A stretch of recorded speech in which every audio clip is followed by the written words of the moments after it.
Welcome to our deep dive into Western philosophy, Yeah.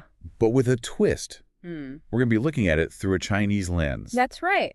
We'll be exploring excerpts from a Chinese language text on the history of Western philosophy. It's interesting to me that this text doesn't actually translate the names of Western philosophers into Chinese. Right.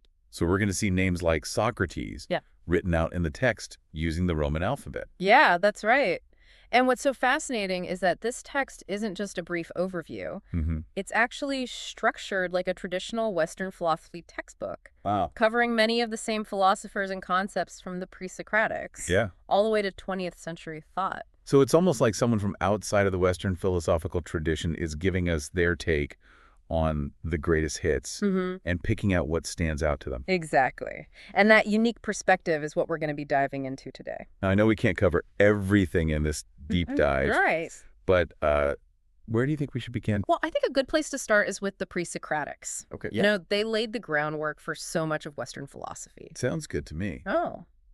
Now, I remember from my philosophy classes that one of the key figures in this group was Thales. Yes. Thales is often considered the father of philosophy. And this Chinese text highlights his idea that water is the fundamental substance of the universe. Okay, but why water? I mean, there's so many other elements out there. Right. What made water so special to Thales? Well, the text points out that in ancient Chinese thought, water was often associated with the concept of yin and yang, Okay. the complementary forces that make up all of reality. So perhaps Thales's focus on water resonated with the authors of this Chinese text Yeah. because of those existing philosophical connections. Exactly. And the text suggests that Thales might have seen in water a kind of primordial unity, a source from which everything else emerges, and to which everything eventually returns. That's really interesting.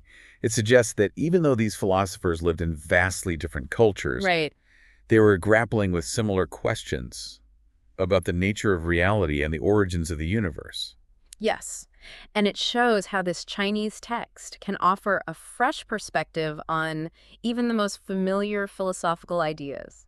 Now, the text also mentions other pre-Socratic thinkers, Yeah. right? Like Yeah. Heraclitus, who was all about the concept of change. You got Heraclitus famously said, everything flows, Wow. arguing that the only constant is change itself. And the text draws a parallel here with Buddhist philosophy, Right. which also emphasizes the impermanence of all things. So even though these philosophers were separated by time and geography, there are these intriguing connections between their ideas. It's as if they're part of a larger, ongoing conversation about the human condition. Precisely.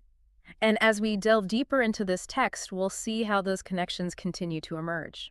All right, so we've talked about Thales and Heraclitus. Is there another pre-Socratic philosopher that this text highlights? Yes. The text also discusses Parmenides, Parmenides. who presented a very different view of reality. Okay. Unlike Heraclitus, who emphasized change, Parmenides believed that change is an illusion, and that reality is actually unchanging and eternal. So if Heraclitus represents the flow of the river, Yeah. Parmenides is like the solid rock beneath the current. That's a great analogy. Wow. And the text suggests that Parmenides might have influenced later Western philosophers who emphasized the importance of reason and logic over sensory experience. Because our senses can deceive us, but reason can lead us to a deeper understanding of reality. Exactly. And it's worth noting that Parmenides' ideas, despite being challenging, have resonated with philosophers throughout history. Oh. You know, they've forced thinkers to grapple with fundamental questions about the nature of reality and the limitations of human perception. Now, speaking of challenging ideas, Yeah. I can't wait to get to Plato. His theory of forms is one of the most famous concepts in Western philosophy. It is. And I'm curious to see how this Chinese text interprets it. Well, the text emphasizes that Plato's theory of forms is not just an abstract philosophical concept. Okay. It's a way of understanding the world and our place in it. So it's not just about some perfect blueprint of a chair existing somewhere out there, Yeah. but it actually has implications for how we live our lives. Exactly. For Plato, the forms represented not just ideal objects, but also ideal concepts like justice, beauty, and truth. Okay. And the text draws a parallel here with Confucian thought, which also emphasizes the importance of striving for moral perfection. So for both Plato and Confucius, there's this idea that we should be aiming for something higher, Right. something beyond the everyday world of appearances. That's a great way to put it. And it suggests that even though these thinkers were separated by vast cultural differences, Yeah. they shared a common concern with ethics and how we ought to live. Okay, so we've got these intriguing connections between Plato and Confucian thought. But what about Plato's relationship with his student Aristotle? Right. They're both giants of Western philosophy. Yeah. But their approaches are so different. You're absolutely right. And the text acknowledges this difference, pointing out that while Plato focused on the eternal and unchanging forms, Right? Aristotle was more interested in the world we can observe and experience. So Plato was looking up at the sky, while Aristotle was looking down at the earth. That's one way to put it. And the text draws a parallel here with the yin and yang concept again. Interesting. Suggesting that Plato and Aristotle represent two complementary approaches to understanding the world. That makes a lot of sense. Okay. So even though they disagreed on many points, Right. Plato and Aristotle together offer a more complete picture of reality. Precisely. And it's this kind of nuanced understanding that this Chinese text helps us to appreciate. This is also fascinating. I'm already starting to see Western philosophy in a whole new light. And we've only just begun our journey. There's so much more to explore in this text. Well, in that case, I'm eager to dive back in and see what other treasures we can uncover. Sounds good to me. Let's continue our exploration. We've been exploring some of the key figures and ideas of ancient Greek philosophy through the lens of this Chinese text. And I'm curious, where does the philosophical river take us next? Well, after the brilliance of the ancient Greeks, the text guides us through the rise of Christianity and its impact on Western thought. Okay. We enter the realm of medieval philosophy, a period that grappled with the relationship between faith and reason. This is a topic that still resonates with us today, isn't it? It is. Can faith and reason truly coexist? Right. Or are they fundamentally at odds? It's a question that has occupied philosophers for centuries. Yeah. And this Chinese text highlights one of the most influential figures in this debate, St. Augustine. Okay, Augustine. Yeah. I remember reading his Confessions in college. Yeah. It was a powerful and deeply personal exploration of faith and doubt. Yes, and the text points out how Augustine's own personal struggles with faith and reason informed his philosophical ideas. Okay. He famously wrestled with the problem of evil in a world created by a supposedly benevolent God. That's a classic philosophical dilemma, isn't it? It is. If God is all good and all powerful, why is there so much suffering in the world? Right. How did Augustine attempt to reconcile those two ideas? Well, the text highlights Augustine's argument that evil is not a thing in itself, Okay. but rather the absence of good. Okay. He used the analogy of darkness being simply the absence of light. So for Augustine, evil wasn't something that God actively created. It's Right. more like a void where God's goodness is absent. Exactly. And this Chinese text suggests that this idea might have resonated with the authors because of their own philosophical traditions. Okay. For example, in Taoist thought, there's a concept of wu-wei, Wu-wei. which refers to a kind of effortless action or non-action Okay. that aligns with the natural order of things. So perhaps Augustine's view of evil as an absence of good could be seen as aligning with this idea of wu-wei, Yeah. a kind of non-being that arises from a disruption of the natural harmony of the universe. That's an interesting connection. Wow. And it highlights how this Chinese text encourages us to look for unexpected parallels between seemingly disparate philosophical traditions. Now, Augustine wasn't the only major figure in medieval philosophy. Right. The text also mentions Thomas Aquinas. Right. Aquinas was a proponent of natural theology. Natural theology. The idea that we can understand God through reason and observation of the natural world. So instead of relying solely on faith or scripture, Aquinas believed we could find evidence of God in the design of the universe itself. Precisely. And this Chinese text draws a parallel here with Confucian thought, which also emphasizes the importance of observing the natural order and learning from it. For Confucians, studying the patterns of nature was a way to understand the moral principles that govern human society. So both Aquinas and Confucian thinkers saw the natural world as a source of wisdom and guidance. Right. Even though they approached it from different philosophical frameworks. Exactly. And it's these kinds of unexpected connections that make this depth dive so rewarding. We're not just learning about different philosophical ideas. Right. We're seeing how they relate to each other across cultures and across time. Now, after the medieval period, Western thought underwent a major shift with the Renaissance, right? Yes, absolutely. The text highlights how the Renaissance marked a renewed interest in classic learning. and a growing emphasis on human reason and individuality. Okay. It was a time of great intellectual and artistic flourishing. Right. And it laid the groundwork for the scientific revolution. Right. The Renaissance was all about celebrating human potential. Yeah. And pushing the boundaries of knowledge. And figures like Copernicus and Galileo really challenged the old Earth-centered view of the universe. Exactly. And the text points out that these scientific advancements also had a profound impact on philosophy. Okay. It led thinkers to question traditional sources of authority and to place greater emphasis on empirical observation and experimentation. So instead of relying on religious dogma or ancient texts, philosophers started to look to the natural world itself for answers. That's a great way to put it. And it paved the way for a new era of philosophical inquiry, one that would lead to the Enlightenment and the rise of modern science. Now, when we talk about the Enlightenment, we're talking about some pretty big names in philosophy. Yeah. Thinkers like Locke, Hume, and Kant. Right. I'm really curious to see how this Chinese text handles this period. Huh? Does it focus on any particular Enlightenment figures? Yes. The text gives significant attention to John Locke and his ideas about individual rights and the social contract. That's really interesting. Locke's ideas about natural rights were hugely influential, especially in the American colonies, where they became a cornerstone of the Declaration of Independence. You're right. And the text suggests that Locke's emphasis on individual liberty and limited government might have resonated with Chinese thinkers who were grappling with their own questions about political authority and social harmony. So even though Locke was writing in very different contexts, his ideas about individual rights and the limits of government found an echo in Chinese philosophical thought.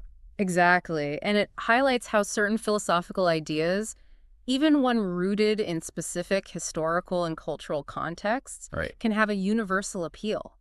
They speak to fundamental human concerns that transcend time and place. Okay, we've talked about Locke, but what about other Enlightenment thinkers? Right. Does the text delve into Hume's skepticism or Kant's ideas about reason and morality? It does touch on those figures, but it gives particularly intriguing attention to Rousseau and his concept of the noble savage. Ah, Rousseau. Yeah. He's the one who argued that civilization had corrupted humans, that we were better off in a more natural state. Kind of a back-to-nature philosophy. Exactly. And the text points out how Rousseau's ideas about the inherent goodness of humanity in its natural state might have resonated with Taoist philosophy, which also emphasizes the importance of living in harmony with nature. So even though they were separated by vast cultural differences, Rousseau and Taoist thinkers shared a certain skepticism towards the complexities and artificiality of human society. That's right. And it's these kinds of unexpected connections that this Chinese text helps us to uncover. Yeah. It encourages us to look beyond the surface level of philosophical ideas and to explore the deeper currents of thought that connect them across time and cultures. This is all so incredibly fascinating. It's like we're weaving together different philosophical threads into a rich and intricate tapestry. And we've only just begun to explore the tapestry of Western philosophy. Wow. Through this unique Chinese lens, there's still much more to uncover. Well, in that case, I'm ready to continue our exploration. Yeah. Where does the philosophical river take us next? From the Enlightenment, the text takes us into the 19th century. A period of dramatic change and intellectual upheaval. That was the time of the Industrial Revolution, right? With all its social and economic transformations. I can only imagine how philosophers grappled with those changes. They certainly did, and the text highlights a fascinating contrast between two major movements of the 19th century, Romanticism and utilitarianism. Okay, so on the one hand, you've got Romanticism, which emphasized the emotion, intuition, and the power of the individual. And on the other hand, you've got utilitarianism, which was all about maximizing happiness and minimizing suffering for the greatest number of people. Exactly. Those seem like pretty different approaches. They are indeed. And the text suggests that this contrast might reflect a tension that was also present in Chinese thought during this period. On the one hand, there was a growing emphasis on individual self-cultivation and spiritual development. But on the other hand, there is also a concern for social harmony and the well-being of the community as a whole. So even though they were grappling with different historical circumstances, both Western and Chinese thinkers were wrestling with this tension between individual fulfillment and the needs of society. Exactly. And it highlights how certain philosophical dilemmas are not confined to any particular culture or time period. Right. They are part of the ongoing human struggle to understand ourselves and our place in the world. Now, when we talk about romanticism, I think of figures like Wordsworth and Coleridge, who celebrated the beauty of nature and the power of imagination. Yeah. Does the text mention any specific romantic thinkers? Yes, it gives particular attention to the German philosopher Friedrich Schelling, who developed a complex system of thought that emphasized the interconnectedness of all things. Schelling. Now, that's a name I haven't heard in a while. Right. Remind me what his main ideas were. Well, Schelling argued that nature is not just a collection of objects, but a living dynamic force that expresses itself through all forms of life. And he saw art as a way to glimpse this underlying unity of nature.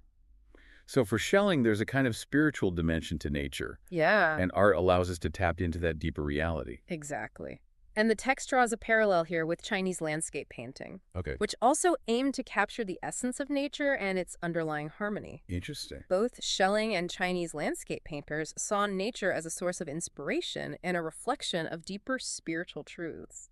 This is so fascinating. It's like we're seeing these familiar Western philosophical ideas through a whole new lens, uncovering unexpected connections with other traditions. That's exactly what makes this Chinese text so intriguing. It invites us to rethink our assumptions about Western philosophy and to see it as part of a larger global conversation about the human condition. Now, we've talked about romanticism. Right. But what about utilitarianism? What kind of insights does the text offer on that movement? Well, the text highlights the work of John Stuart Mill. John Stuart Mill. Who developed a more nuanced version of utilitarianism than his predecessors. Okay, so remind me, what was the basic idea behind utilitarianism again? Essentially, utilitarianism is the idea that we should act in ways that maximize happiness and minimize suffering for the greatest number of people. It's a very consequentialist approach to ethics, meaning that it judges the rightness or wrongness of an action based on its outcomes. Right, so it's not about following rigid rules or abstract principles. It's about making choices that lead to the best overall consequences for everyone involved. Exactly. And the text points out that Mill, unlike earlier utilitarians like Jeremy Bentham, recognized that there are different kinds of pleasure and pain, some higher and some lower. He argued that we should strive for the greatest happiness, but not just any kind of happiness. It should be a happiness that is worthy of human beings. A happiness that engages our intellectual and moral faculties. So Mill's version of utilitarianism wasn't just about maximizing pleasure in a simple hedonistic sense. Right. It was about cultivating a more refined and elevated form of happiness. That's right. And the text suggests that this idea might have resonated with Confucian thought, which also emphasizes the importance of cultivating virtue and living a life that is in accordance with moral principles. So even though they approached it from different angles, both Mill and Confucian thinkers recognized that true happiness is not simply about satisfying our immediate desires, but about living a life that is meaningful and fulfilling. Precisely. And it's these kinds of cross-cultural connections that make this exploration of Western philosophy through a Chinese lens so rewarding. Yeah. It expands our understanding of both traditions. Right. And challenges us to think about familiar ideas in new ways. This is also incredibly thought-provoking. I'm starting to see how Western philosophy, even though it developed in a specific cultural context, can offer insights that are relevant to people all over the world. And I think that's one of the key takeaways from this deep dive. We're not just learning about different philosophical ideas. We're exploring the common threads that connect us as human beings, regardless of our cultural background. As we approach the end of the 19th century, I'm wondering where the philosophical river takes us next. I know that the 20th century was a time of immense change and upheaval. Yeah. And I can only imagine how philosophers responded to those challenges. You're right. The 20th century was a period of profound transformation, marked by 2 world wars, the rise of totalitarian ideologies, and rapid advances in science and technology. Wow. And philosophers grappled with these changes in a variety of ways. So what were some of the major philosophical movements that emerged during this period? Well, the text highlights a few key movements, including existentialism, phenomenology, and pragmatism. Okay, those are some big names in 20th century thought. Yeah. But before we dive into those, I'm curious, how did this Chinese text frame the transition from the 19th to the 20th century? Did it see it as a sharp break? Right. Or more of a continuation of earlier trends? That's a great question. And the text actually suggests that the 20th century, while undeniably a period of radical change, was also shaped by philosophical ideas that had their roots in earlier centuries. So it's not like philosophers just threw out everything that came before and started from scratch. Not at all. In fact, the text argues that many of the key themes of 20th century philosophy, such as the search for meaning in a secular world, the nature of consciousness, and the relationship between individual freedom and social responsibility, were already being explored by thinkers in the 19th century. That makes sense.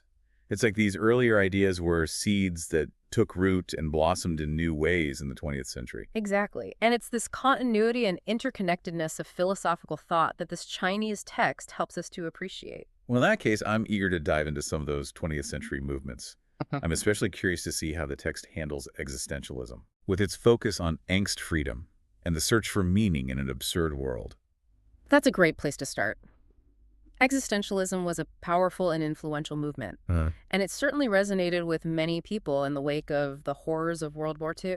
So shall we journey into the existential abyss together? Yeah. I'm ready to confront the angst and grapple with the big questions of existence. Lead the way. I'll be right here with you, navigating the currents of 20th century thought with the help of this fascinating Chinese guide. We're now venturing into the heart of 20th century philosophy. And as we discussed, existentialism was a major force during this era. I'm ready to delve into its depths, but honestly, the word existentialism itself can feel a bit intimidating. Yeah, it's true. The term can sound a bit heavy. But at its core, existentialism is really about grappling with those fundamental questions of existence, freedom, and meaning. And this Chinese text interestingly draws a parallel between existentialist thought and the ancient philosophy of Zhuangzi. Zhuangzi, that's a name I'm less familiar with. Okay. Can you tell me more about him? Of course, Zhuangzi was a Taoist philosopher who lived in China during the 4th century BC. And like the existentialist, he questioned the nature of reality, the limitations of human knowledge, and the search for meaning in a seemingly chaotic world. So even though they were separated by thousands of years and vast cultural differences, there are these intriguing echoes between Zhuangzi and the existentialists. Exactly. And the text points out one particularly striking parallel. One of Zhuangzi's most famous stories is about a dream where he transforms into a butterfly. And upon waking, he wonders, was he a man dreaming he was a butterfly, or is he now a butterfly dreaming he is a man? That's a mind-bending thought experiment. It is. And it seems to resonate with that classic existentialist question.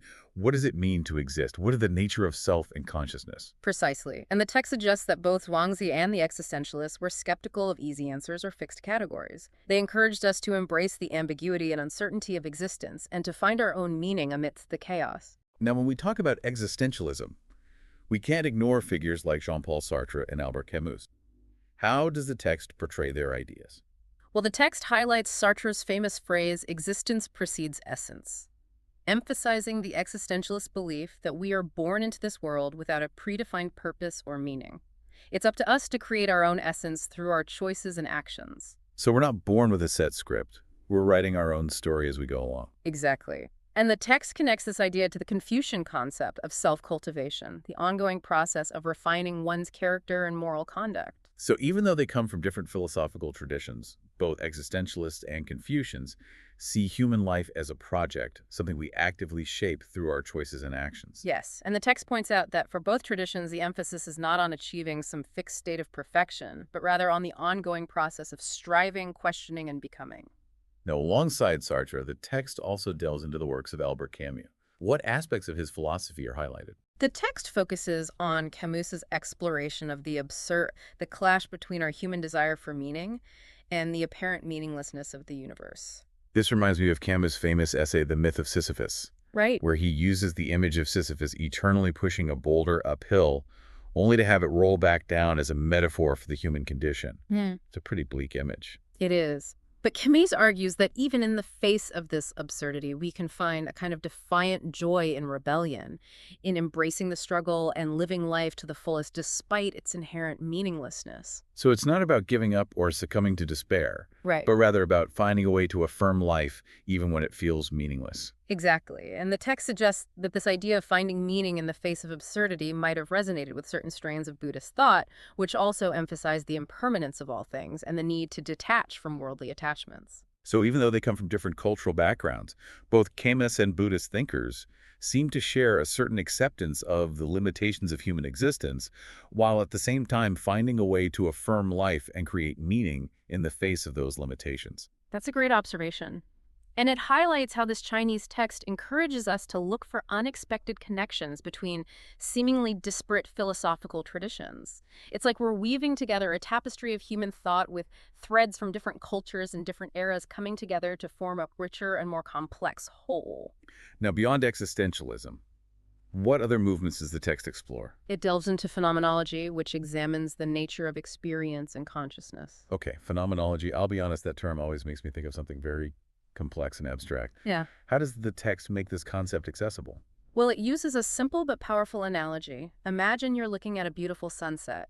Instead of getting caught up in analyzing the physics of light or the emotional response, it triggers phenomenology, asks us to simply describe the experience itself, the raw data of our perception. So it's about bracketing out our assumptions and interpretations and just focusing on the immediate experience itself, kind of like hitting the pause button on our mental chatter and just observing. Exactly. And the text connects this idea to Buddhist meditation practices, which also emphasize the importance of cultivating mindfulness and awareness of the present moment.